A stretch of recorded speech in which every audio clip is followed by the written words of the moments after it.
اول حاجه حمرت البصل، يعني لما دخل على الاحمرار كده بدا يبقى اصفر اهو. بنزل براس توم كبيره عليها قرنين شطه، حراقين بات ولا مش حراقين حاجه ترجع لكم. الكيلو الباميه بياخد معاك نص كيلو بصل، يعني حبتين كبار كده، وراس توم كبيره وقرنين شطه.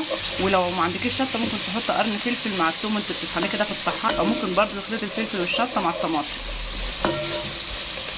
اول ما الاقي البصل والثوم احمروا كده انزل على طول بالطماطم. لو عندك صلصه حط معلقتين صلصه، ما عندكيش اعملي بالطماطم وخلاص، بس لازم تصفي الطماطم. بسم الله، اللهم صل على سيدنا محمد. ممكن تعملها ني في ني، يعني تخلطي الطماطم على البصل على الثوم على الفلفل كله ني في ني، وتشوحي شويه زيت وتنزلي بالخلطه دي على مصفى، وبعد ما تتبل في بعضها تنزلي بالباميه لو انت بتحبي الاكل ني في ني. وعلى فكره بتبقى حلوه جدا والله، يعني والدتي الله يديها الصحه دايما بتعملها ني في ني وبتبقى تحفه والله. بعد كده انزل بمعلقه سكر علشان الحموضه بس، ونسيب بقى التتبيله كده تاخد وتدي مع بعضها لمده 5 دقايق. بعد ما الحاجات اتبلت مع بعضها كده انزل بالتوابل بقى. اجمل توابل ممكن تحطها على الباميه، عن تجربه جربيها وهتدعيلي.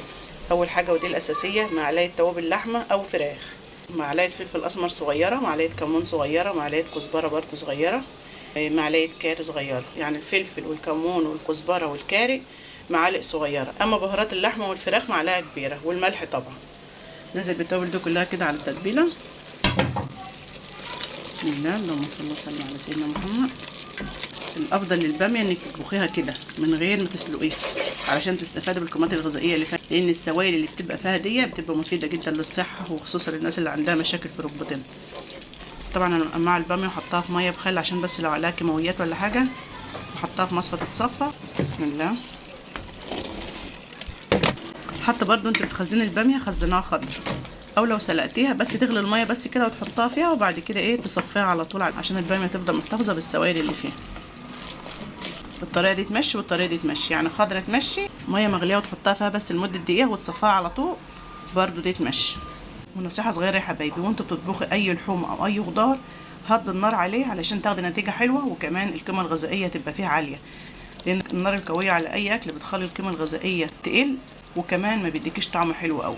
فاي حاجه عايزه تاخدي منها نتيجه حلوه هدي النار عليها وابداي طبخك من بدري كده علشان تاخدي نتيجه حلوه. اغطي عليها بقى واسيبها تتبل في التتبيله ديت كده على نار هاديه، وبعد كده اغلي شويه ميه وازودها. والافضل بقى لو عندك شوربه زودي شوربه، هتديك نتيجه اجمل واجمل، وربنا يحسن ما بين ايديكم. هسويها بقى واظبطها واوريها لكم في الاخر خالص.